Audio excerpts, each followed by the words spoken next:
Hola, ¿qué tal? Buenos días, buenas tardes, buenas noches. Vamos a dar inicio a la quinta sesión de este curso propedéutico de la maestría en criminología que se imparte en la Facultad de Derecho de la Universidad Autónoma de Querétaro. Esta sesión está destinada a abordar el tema de seguridad humana. Digamos que los objetivos de esta sesión es que pues nos acerquemos a la idea y al concepto de la seguridad humana y poder distinguirla de las otras caras de la seguridad en las que funge el Estado un papel importante. Vamos a revisar de manera muy breve los orígenes de la seguridad humana, cómo surge, sus antecedentes y bueno, cómo es que se ha ido configurando a lo largo de ya varias décadas hasta el día de hoy.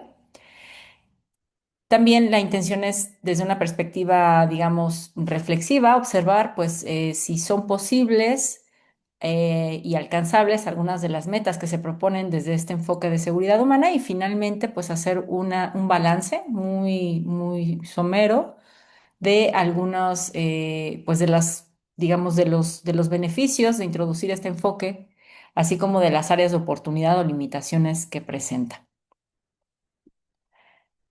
Pues ya en la unidad, perdón, en la sesión uno prácticamente se hizo pues la mención, la presentación de los conceptos clave en torno a los cuales gira este curso propedéutico, ¿no? Por un lado, criminología, por otro lado, política criminológica o criminal, y por otro lado, el tema de seguridad con su, digamos, adjetivo humana, ¿no?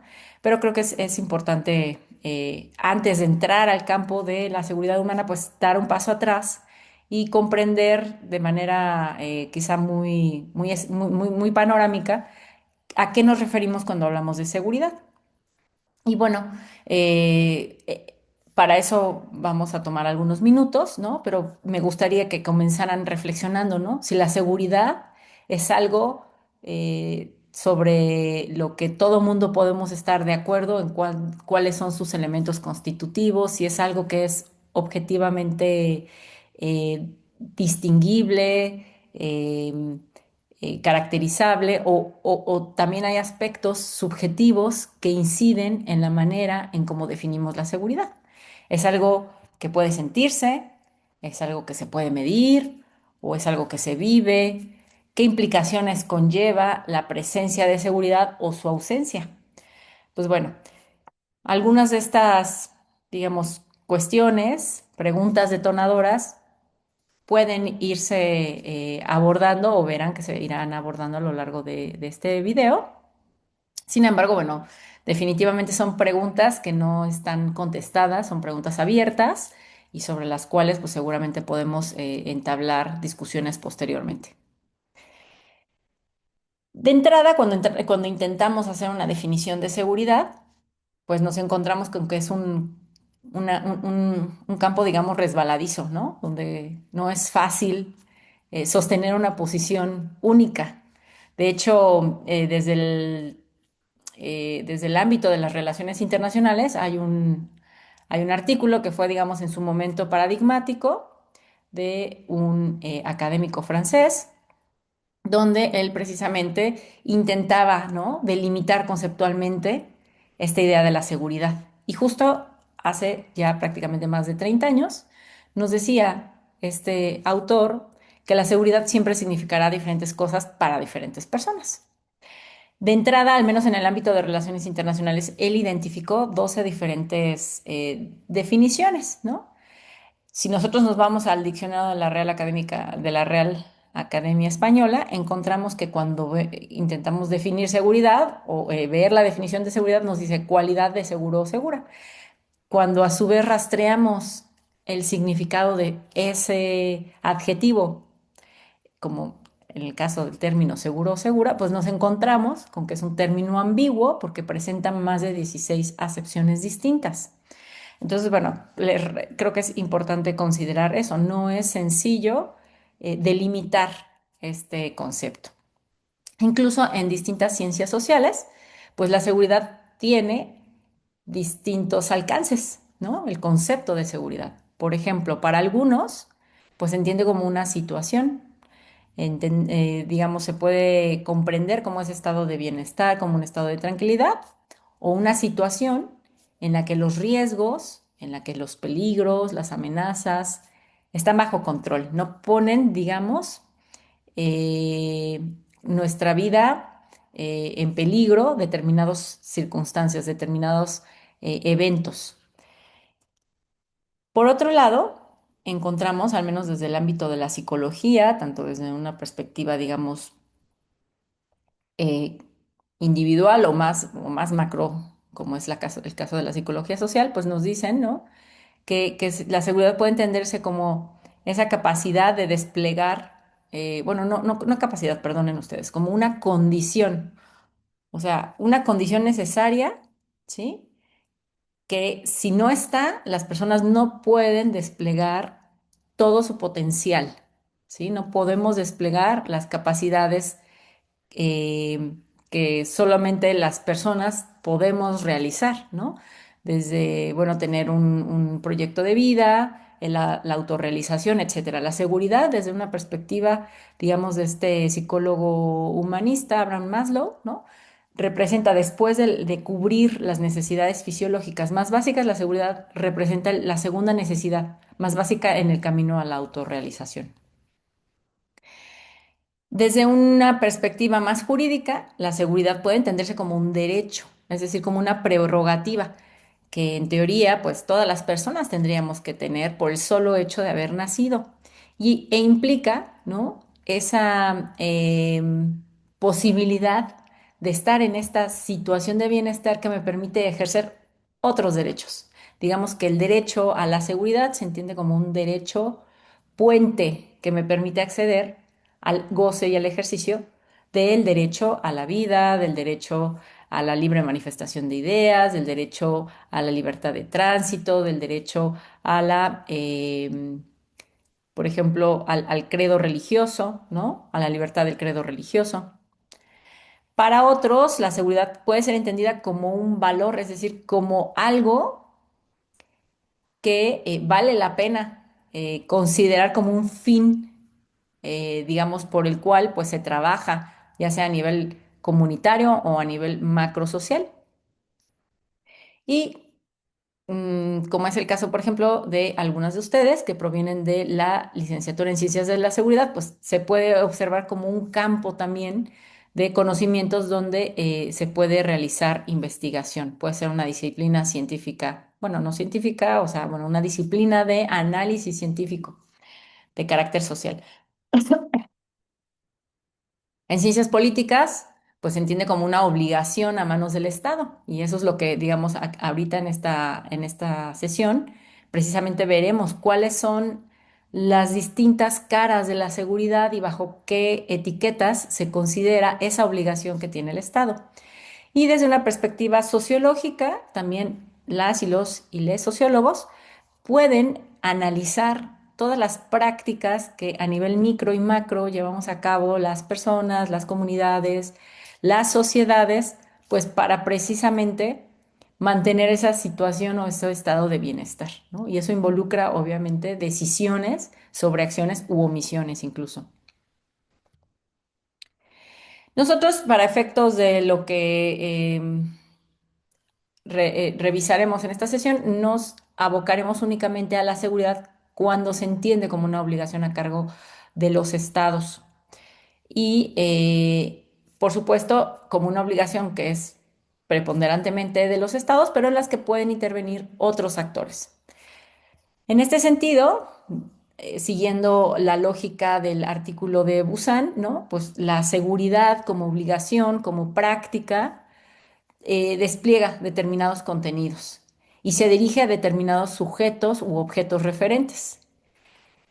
Obliga a determinados actores y se dirige a neutralizar o limitar determinadas amenazas. Entonces, eh, ahorita veremos que, por ejemplo, tenemos distintas caras de la seguridad por mencionar las más importantes, pues la seguridad nacional, después la seguridad pública, la seguridad ciudadana y aterrizaremos en el caso de la seguridad humana.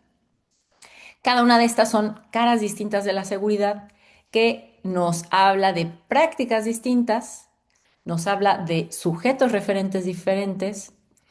Las amenazas son diferenciadas en cada una de estas caras de la seguridad y los actores obligados, si bien casi siempre se repite el Estado, en cada una de estas caras de la seguridad podemos ver que incursiona un nivel de gobierno único o en coordinación con otros. Por poner un ejemplo, la función estatal de la seguridad nacional conlleva determinadas prácticas como puede ser la inteligencia, como puede ser la defensa del territorio. Los sujetos referentes o el objeto referente es el Estado mismo, porque lo que privilegia la seguridad nacional pues es la permanencia del Estado.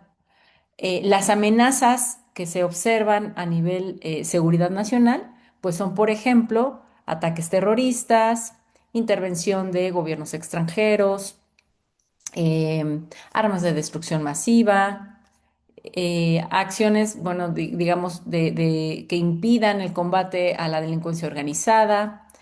Y los actores obligados, en el caso de México, por ejemplo, pues son únicamente las autoridades nacionales. Es decir, hablamos de autoridades a nivel federal y en temas de seguridad nacional sí pueden en algún momento ser convocados autoridades estatales y municipales, pero ellos no tienen atribuciones en esta materia, solamente son aspectos que competen a autoridades nacionales. Ahora bien, hablando de otra cara de la seguridad, que es la seguridad pública, pues aquí, por ejemplo, las prácticas tienen que ver con la prevención, persecución, investigación, sanción de delitos, donde los sujetos referentes ya no es el Estado, como en el caso de la seguridad nacional, sino que es las personas, sus derechos, su patrimonio, el orden público y la paz social. ¿Qué tipo de amenazas son las que se identifican de mejor manera en la seguridad pública? Precisamente son los delitos y faltas administrativas. Y los actores obligados, a diferencia de lo que ocurría en la seguridad nacional, pues se observa que en la seguridad pública los actores obligados son y pueden ser eh, los tres autoridades de los tres niveles de gobierno. Y por autoridades me refiero a autoridades policiales, autoridades involucradas en la investigación de delitos y su persecución, como son las fiscalías. Me refiero a autoridades que se encargan de la ejecución y administración de sanciones, como pueden ser autoridades de los centros penitenciarios, autoridades de supervisión, de medidas no privativas de libertad, etcétera. Entonces, bueno, es importante estas categorías que nos permitan distinguir esas distintas caras de la seguridad. Ahora, creo que para un poco aterrizar la idea de la seguridad y su conexión con la criminología, creo que es importante también entender qué papel juega en esta relación otros dos conceptos adicionales. El riesgo, que para algunos puede ser sinónimo de peligro y amenaza, y que para efectos de esta sesión lo consideraremos así tal cual, como sinónimos, sino es importante que piensen que hay autores que distinguen cada uno de estos conceptos y le dan significados diferentes, pero bueno, para efectos de un curso propedéutico los podemos entender como intercambiables estos conceptos. Y, y otro concepto es la de la prevención, ¿no? Entonces, bueno, por un lado tenemos riesgos o peligros o amenazas que se entienden como esa posibilidad de que algo no deseado ocurra. Ese algo no deseado puede ser una fuente de daño de múltiples naturalezas, ¿sí? En el caso, por ejemplo, de la seguridad nacional, bajo el ejemplo que les puse, pues podemos tener desde armas biológicas, armas nucleares, esas pueden ser, digamos, las fuentes de daño, ¿no? Y en el caso de la seguridad pública, pues el riesgo estaría, digamos, en las conductas tipificadas, el que estas situaciones se actualicen. Me refiero a cualquier delito, ¿sí? Bueno, ese es un riesgo. Ahora, frente a esos riesgos, nosotros, bueno, no nosotros, sino que el Estado, como actor responsable de las acciones de seguridad, toma decisiones de manera deliberada y premeditada, digamos que fueron eh, reflexionadas de manera previa para reducir precisamente esos comportamientos que son potencialmente dañinos, ¿no? O esas circunstancias, esos factores que están ahí configurándose y que en algún momento podrían favorecer o facilitar que ese riesgo se actualizara y provocara daños. Obviamente esta prevención se entiende como un medio, es decir, el instrumento que usamos para llegar a un fin. Y el fin es precisamente la seguridad, es el destino a donde queremos llegar. Entonces aquí, bajo esta lógica, yo les propongo que veamos la seguridad como un valor que perseguimos y como el derecho, ¿no? Que en su momento mencioné, a pesar de que hay distintas acepciones, les propongo que lo entendamos bajo esa doble naturaleza. O triple, o como ese estado de bienestar, que donde los riesgos están bajo control, como un valor que orienta nuestras acciones, esas acciones serían de prevención, y como un derecho al que todas las personas tenemos acceso. Bajo esta lógica, la criminología lo que permite es precisamente aportar información sobre qué acciones de prevención son las más idóneas, ¿no? A partir del conocimiento criminológico de por qué la gente delinque, por qué la gente comete conductas antisociales, por qué la gente puede ser violenta, pero no solo las personas, sino también entes, digamos, más allá de la persona humana, bueno, de la persona, sino incluso empresas, estados, etcétera. O sea, ¿qué factores inciden para que se cometan delitos, ¿no? O conductas antisociales? Y entonces el papel de la criminología es un poco aportar ese conocimiento para la toma de decisiones. Eso veremos posiblemente ya en el curso, digamos, regular, que a eso se le denomina política criminológica basada en evidencia. Ahora, es importante únicamente adentrarnos un poco en la prevención como precisamente ese instrumento que nos permite arribar a la seguridad como fin. Y hay distintos tipos de prevención. Una forma de clasificar digamos, una categorización que ofrezco es esta, que digamos, no es amplia. Hay otras maneras de categorizar la prevención, pero bueno, al menos en el campo criminológico, normalmente se categoriza la prevención por su alcance, si es primaria, si es secundaria, si es terciaria. Primaria cuando se dirige a toda la población en general, la prevención, las acciones de prevención. Secundarias cuando ya se focaliza a personas sobre las cuales se considera que existe un riesgo. O no solo personas, sino sobre situaciones en las que se considera que ya existe un riesgo, una amenaza.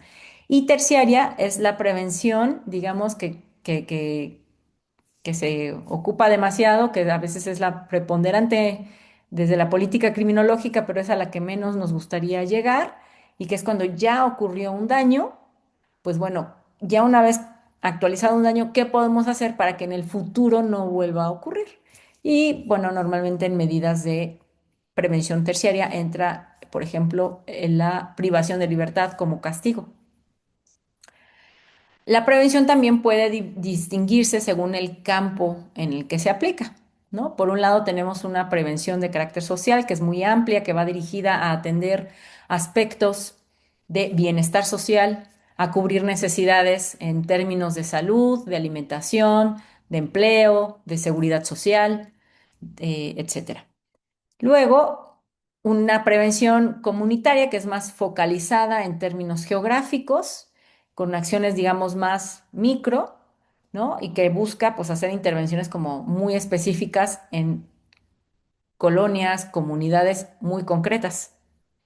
Tenemos la prevención situacional, que deriva de una corriente de teorías criminológicas denominada criminología ambiental, que es la que se refiere a la manipulación del entorno físico para la reducción de las oportunidades para la comisión del delito. Entonces tiene que ver con aspectos arquitectónicos, de diseño urbano, ambientales.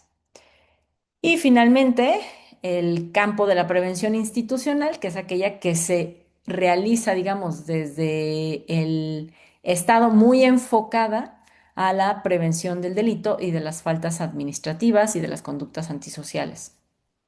En este sentido, pues encontramos prevención policial, ¿no? Por distintos actores, la prevención policial, la prevención penitenciaria, etcétera.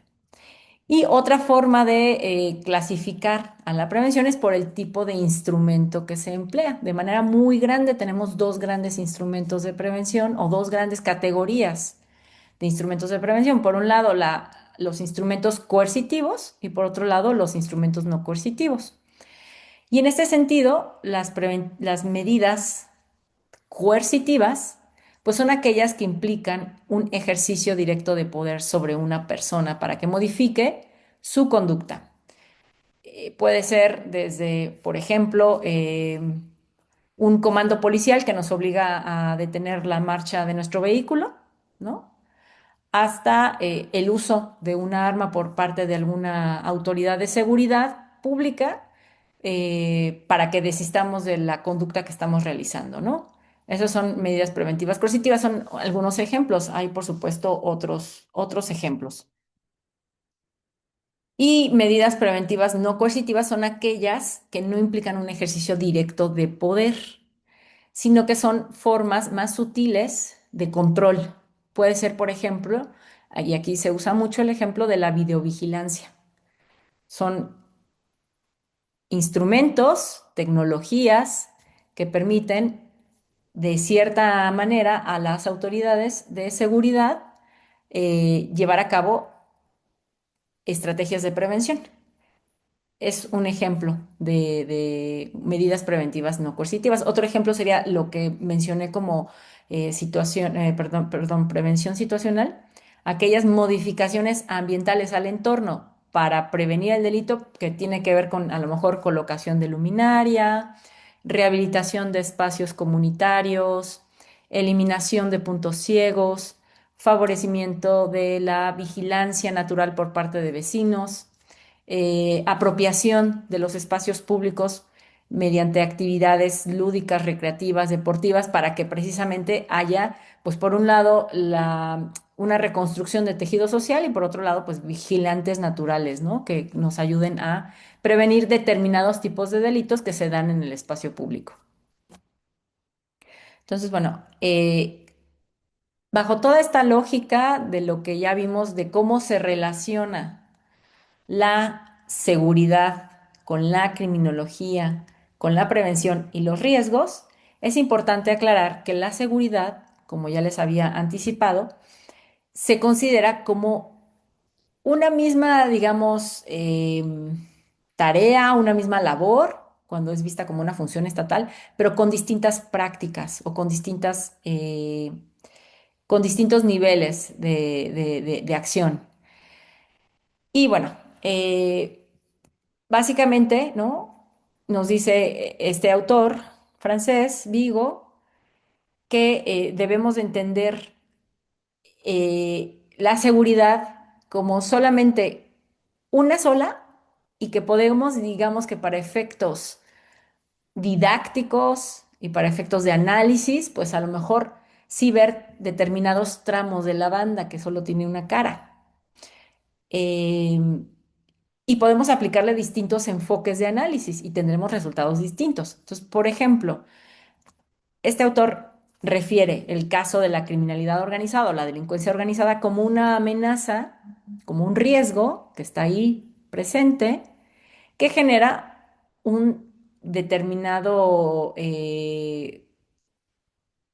situación de riesgo en distintos niveles de seguridad de las que les he referido. Por ejemplo, a nivel nacional, pues sí, la delincuencia organizada, sea nacional o transnacional, representa, por ejemplo, un desafío al Estado porque implica una pérdida de control territorial por parte del Estado. Hay lugares donde el Estado no alcanza a llegar o donde prácticamente hay una lucha por el control territorial entre las fuerzas de seguridad estatales y las fuerzas de seguridad promotoras de violencia de los cárteles de droga, ¿no?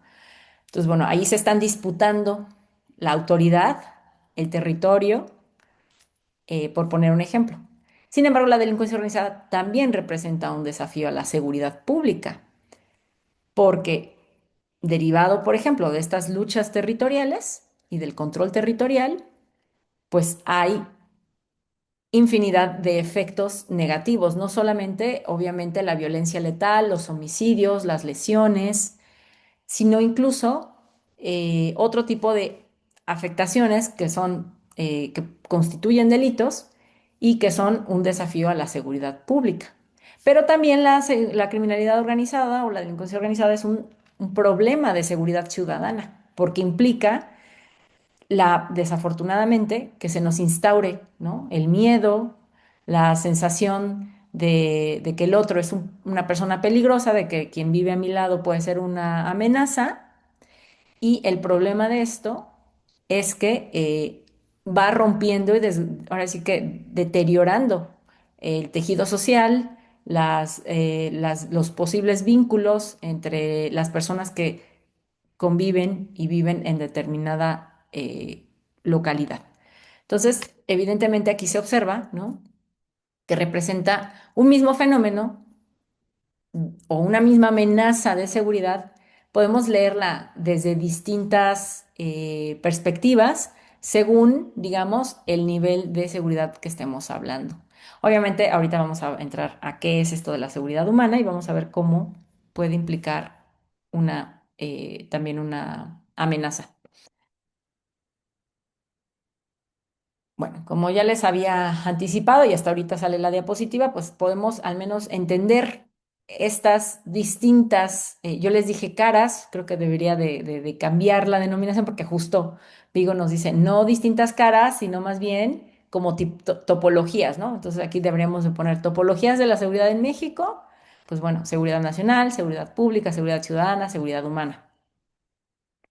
En México, de manera formal, únicamente se reconoce la seguridad nacional y la seguridad pública. Hay una mención en la Constitución a un nivel intermedio que se conoce como seguridad interior, pero en realidad, bueno, a esta no le hagamos mucho caso porque es la forma en cómo en el siglo XIX se refería a la seguridad pública.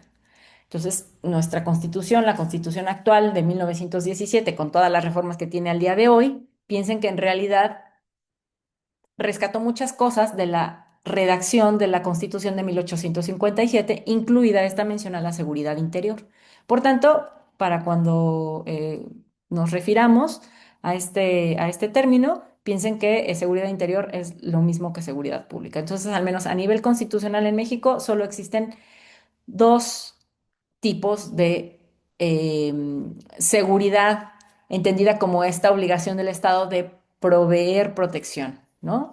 ¿Protección a quién? Pues al Estado, en el caso de la seguridad nacional. Sus actores van a ser las Fuerzas Armadas. Se entiende como una obligación del presidente que es acompañada por acciones que solamente autoridades federales pueden realizar, a diferencia de la seguridad pública, donde la seguridad pública se entiende como una función de los tres niveles de gobierno, es decir, federación, estados y municipios, donde, digamos, el objeto de protección o sujeto de protección, pues son las personas, sus derechos, su patrimonio, así como el orden público y la paz social. Y si ustedes se preguntarán, bueno, ¿y por qué usted refiere la seguridad ciudadana si no está en la Constitución? Y bueno, eso lo veremos seguramente en algún momento de las sesiones.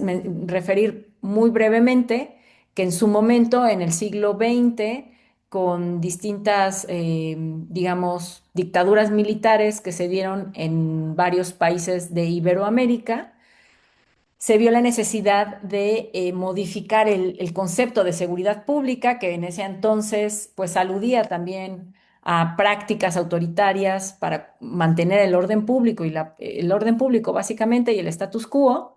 Entonces se vio la necesidad de cambiarle de etiqueta para quitar, digamos, para que tuviéramos un nuevo concepto de seguridad que estuviera alineado a estados democráticos, a prácticas democráticas del poder.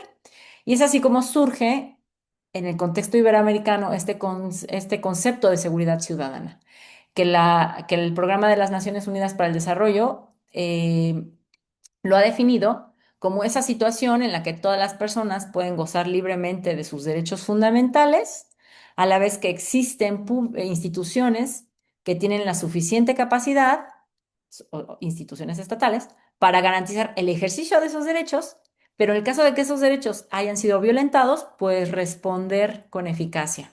Entonces, vean cómo la seguridad ciudadana ya no se entiende como algo a lo que el Estado, digamos, sea el referente, el sujeto de protección, o en donde el orden público sea el objeto de protección, sino que aquí lo que se protege son los derechos de las personas, ¿sí? Pasamos por último a la idea de la seguridad humana, y es aquí donde me detendré seguramente un poco más. Y bueno, el concepto de seguridad humana, digamos que sus antecedentes derivan o inician tras digamos, la conclusión de la Segunda Guerra Mundial y, bueno, obviamente con estos conflictos que involucraron a diversos países, quedó demostrada que la seguridad de los estados no implicaba necesariamente la seguridad de las personas. Es por eso que, bueno, en el marco de la Declaración de los Derechos Humanos de 1948, se menciona, como veremos más adelante, pues la necesidad de que las personas vivan libres de miedo, libres de necesidad, libres de miseria y pues básicamente que cuenten y que gocen con libertad para vivir con dignidad, ¿no?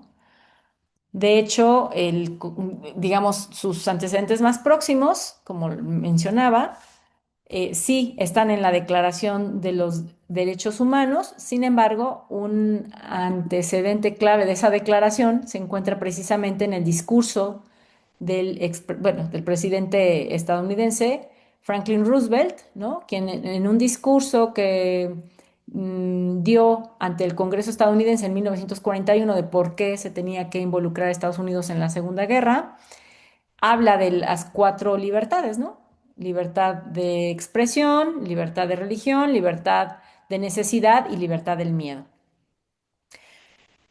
Eh, quienes, digamos, formaron parte del comité redactor de la Declaración Universal de los Derechos Humanos, pues precisamente la esposa de ese presidente, Eleanor Roosevelt, era en ese entonces esposa de Franklin Roosevelt, y ella era la que presidía el comité redactor de esta Declaración Universal de los Derechos Humanos. Y bueno, queda, digamos, asentado en el segundo considerando del preámbulo de esta declaración, que se ha proclamado como la aspiración más elevada del hombre, el advenimiento de un mundo en que los seres humanos, liberados del temor y de la miseria, disfruten de la libertad de palabra y de la libertad de creencias. Prácticamente esta idea se reproduce en el preámbulo del Pacto Internacional de Derechos Civiles y Políticos de 1966. Entonces, digamos que esos son como los antecedentes del surgimiento de este nuevo paradigma de seguridad y se asientan en esta idea de que la gente, de que las personas vivan libres de necesidad, vivan libres de miedo y vivan de una manera que permita tener una vida digna. Por supuesto, ustedes me gustaría que reflexionaran, ¿no? Si es posible. poder aspirar a esta idea de que las personas vivamos sobre todo libres de miedo, ¿no? Que me parece que es como la libertad que puede quedar más en entredicho en tanto objetivo de aspiración, al menos desde la perspectiva de la psicología social, de la psicología, pues estas dos campos del conocimiento, ¿no? Nos dicen que pues las personas vivimos mediadas por distintos afectos, ¿no? Que inciden en nuestras emociones, o sea, no somos personas que vivamos aisladas, ¿no?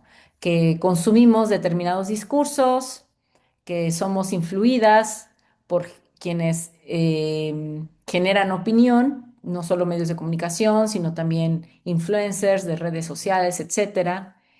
Y adicionalmente, pues parece ser que somos las sociedades contemporáneas, pues sociedades del riesgo, ¿no? Donde gracias a esta reflexividad que tenemos hoy día, el hecho de haber transitado de ser sociedades de la carencia, donde antes pues la gente iba al día y prácticamente su preocupación era tener los elementos de supervivencia diaria. Digamos que ya cuando uno logra cierto nivel de satisfactores y se proyecta hacia el futuro, pues somos sociedades reflexivas que nos proyectamos precisamente de manera prospectiva y buscamos las cosas que nos pueden poner en riesgo. Entonces, es, digamos, algo consustancial a los desarrollos sociales contemporáneos. Por eso, pues es probable que el miedo nunca se elimine por completo. Desde la psicología individual, pues bueno, ahora sí que tenemos distintos tipos de miedo. Uno que es muy obvio, el miedo a la muerte, ¿no? Y cómo ese miedo influye en nuestros comportamientos, en nuestras decisiones. Eh, Desde una perspectiva antropológica, pues el miedo se considera como un supermecanismo o un mecanismo muy adecuado que nos permite sobrevivir. Identificar peligros nos permite, pues eso, gestionar nuestras decisiones. E incluso, pues también la antropología nos dice que el miedo es algo instintivo, pero que también se construye socialmente y que no van a ser los mismos miedos los que tengan sociedades europeas que las que tengan sociedades latinoamericanas, por hablar a nivel macro, pero incluso, ¿no? A nivel un poquito más de más micro, ¿no? No hablando desde esta perspectiva tanto totalizadora, pues incluso, ¿no? La variación de la percepción del miedo en México, pues será distinta en función de si vives en el norte que si vives en el sur, si vives en una zona residencial de alta renta, así vives en un barrio marginado y normalmente excluido del desarrollo. Entonces, bueno, serán distintas las percepciones. Obviamente se puede trabajar para ir mitigando esos miedos que resultan ser disfuncionales y que no nos permiten desarrollar nuestro potencial, no solo en lo individual, sino en lo colectivo, ese miedo al otro, pero se dice que eliminarlo completamente, pues no solo es imposible, sino que además en algunos casos no es deseable, ¿no? Por eso, bueno, digamos que creo que un aspecto que tendríamos que considerar en materia de seguridad humana, ya voy entrando un poquito más a lo que, a estas, pues sí, un poquito a la reflexión de estas tensiones sobre cómo se concibe la seguridad humana, pues bueno, creo que lo que se tiene que hacer desde las prácticas de seguridad humana, pues es gestionar de manera efectiva el miedo que es negativo, ¿no? Potenciar las conexiones entre la comunidad mediante prácticas solidarias, pero también la capacidad de superar cualquier adversidad y evidentemente también pues entender que el miedo opera de distinta forma y de distinta manera en distintos contextos. Pues bueno, ya les referí los principales antecedentes de la seguridad humana y ahora sí voy a decir exactamente cuándo surge este concepto, de la mano de quién y cómo es que ha ido evolucionando. Este concepto tiene prácticamente más de 30 años que surgió a partir de un informe que, que se elaboró, que elaboró en coautoría uno de los premios Nobel de Economía de aquel entonces, Amartya Sen, y para ese entonces se genera en este informe la primera mención a la seguridad humana.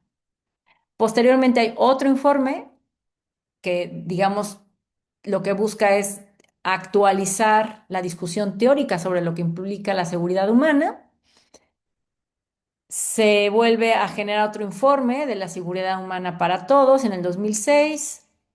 Se genera otro documento oficial en el 2009 que habla de teoría y práctica de la seguridad humana.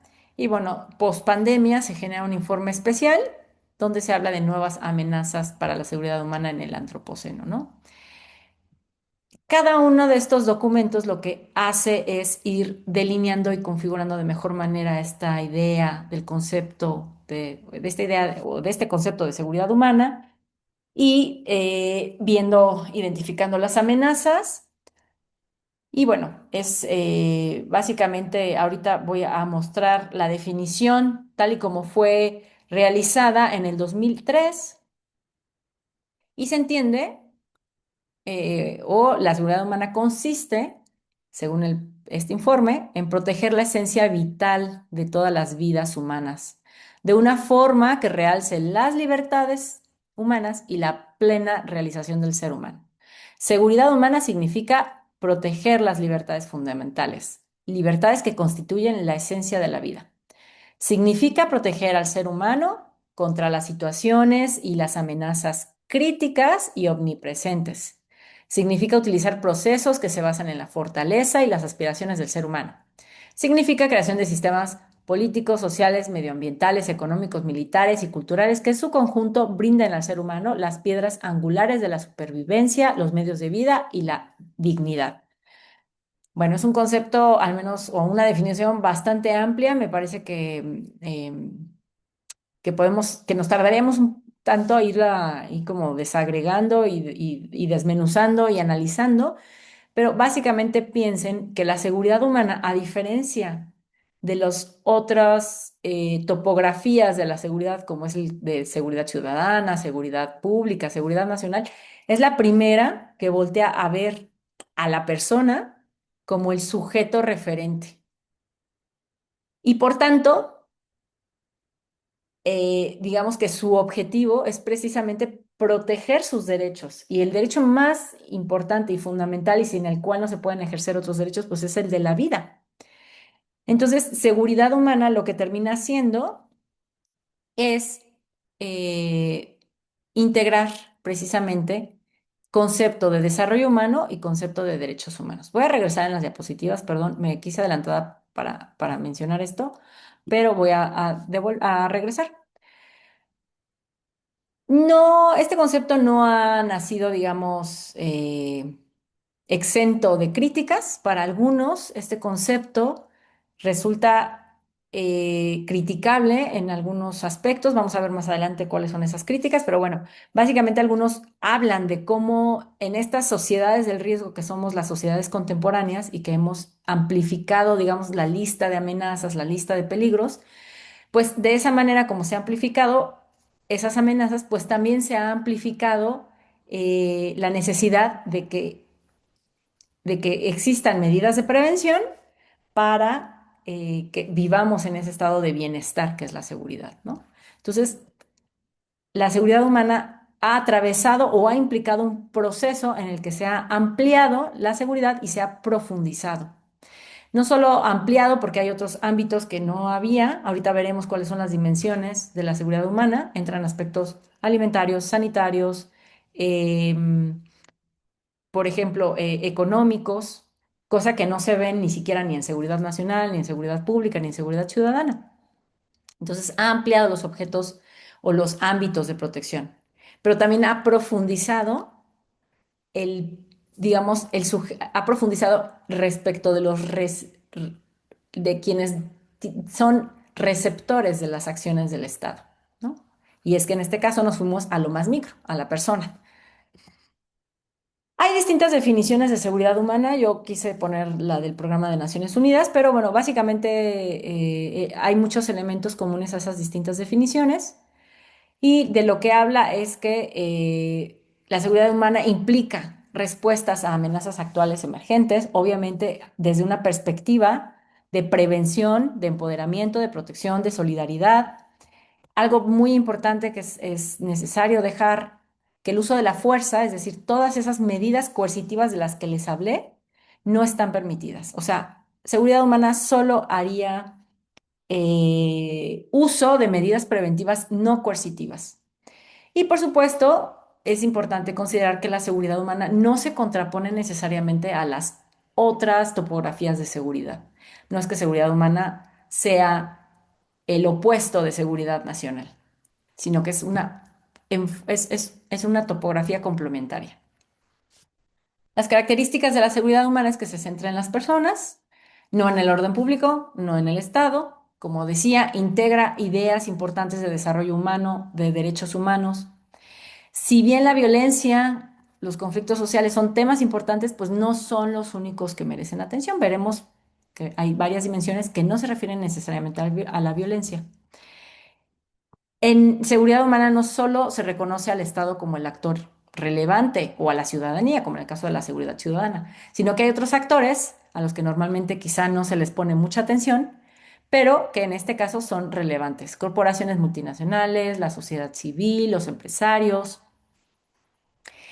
e incorpora estrategias de protección desde arriba, empoderamiento desde abajo, con prevención y solidaridad. Principios que rigen la seguridad humana, bueno, como vimos, es radical el giro, digamos, epistemológico de esta seguridad respecto de las anteriores, porque se centra en las personas. Entonces, al centrarse en las personas, las amenazas que detecta la seguridad humana son amenazas a la supervivencia humana, a sus medios de vida, a la dignidad. La seguridad humana genera prácticas multisectoriales, es decir, no únicamente aquellas que derivan, por ejemplo, en México, de la Secretaría de la Defensa Nacional, que sería el caso de la Seguridad Nacional, o de la Secretaría de Protección, Secretaría de Seguridad y Protección Ciudadana, como es el caso de la Secretaría de la Seguridad Pública, sino que al hablar de multisectorialidad implica que son todas, prácticamente todas las dependencias del Estado las que deben estar involucradas.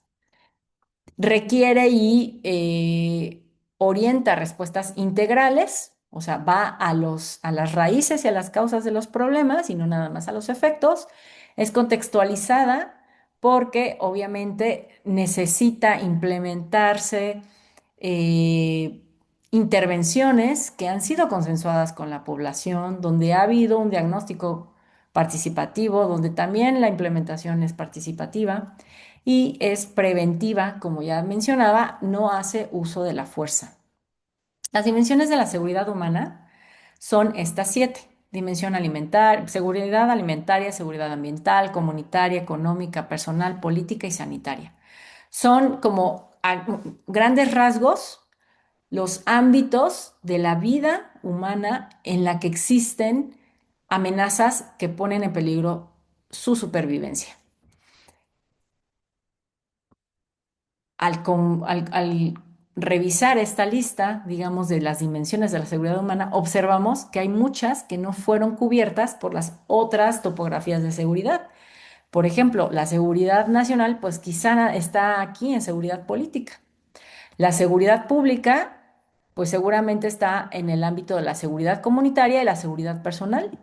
Pero como podemos observar, las dimensiones las anteriores dimensiones de seguridad normal, digamos de seguridad a secas, sea nacional, pública o ciudadana, pues no cubre el aspecto alimentario, el aspecto ambiental puede ser en la medida en que, bueno, ya hay delitos contra el medio ambiente, pero no necesariamente aspectos de seguridad económica o de seguridad sanitaria.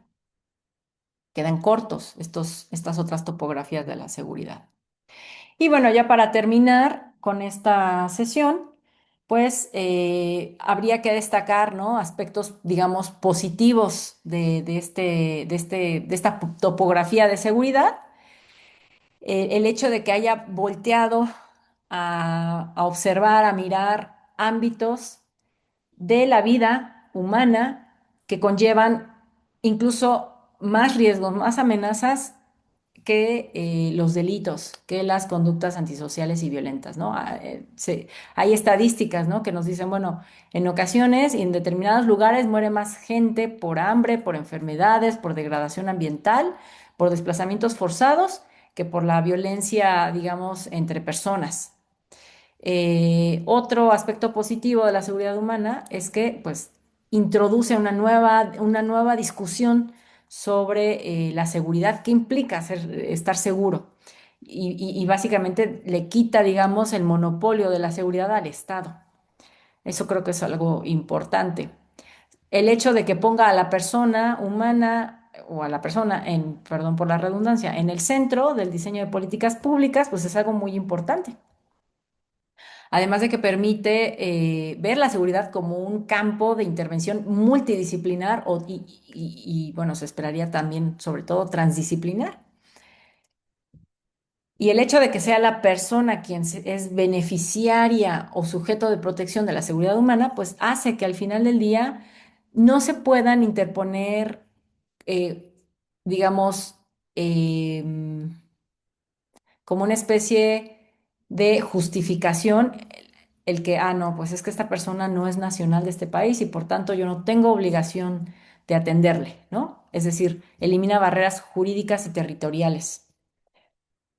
Críticas, bueno, pues algunos lo que han criticado es que se ha ampliado demasiado el campo de la seguridad, ¿no? Y es que el problema de la seguridad en muchas ocasiones cuando entramos al campo de la seguridad entra en tensión con las libertades. Entonces, bueno, esto se ve como un aspecto que nos tiene que tener, digamos, alerta de que no en nombre de la seguridad humana se reduzcan libertades.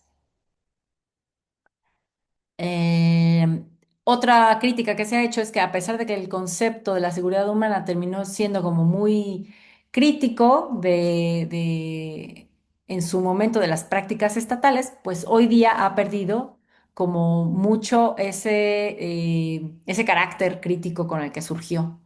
Y hoy día hay muchas prácticas que se hacen desde el Estado y que se les pone la etiqueta de seguridad humana y termina legitimándose determinadas prácticas sin que en la realidad tenga la esencia de la seguridad humana, sino que se usa nada más como elemento retórico. Y bueno, obviamente ya para visiones mucho más avanzadas, pues la seguridad humana es un concepto muy antropocéntrico, ¿no? O sea, como muy centrado únicamente en la vida humana y deja de lado pues las otras formas de vida, otros seres sintientes que también ameritan protección. Y finalmente, comentar, como les mencioné, que hay una lectura que les pido realicen, hay una consigna con base en la cual tienen que leer esa lectura. Hay tres preguntas, bueno, prácticamente cuatro aspectos que hay que contestar en un documento breve y ustedes subirán al campus virtual. Y bueno, ha llegado, digamos, la sesión a su fin. Espero que haya quedado relativamente claro todos estos conceptos. Si tienen alguna duda, alguna inquietud, pueden escribirme por mensaje privado y pues nos vemos en la próxima sesión. De igual manera, comento que ya están las indicaciones para la elaboración del ensayo final de este curso propedéutico. Pues bueno, muchísimas gracias, que estén muy bien y nos vemos pronto. Gracias.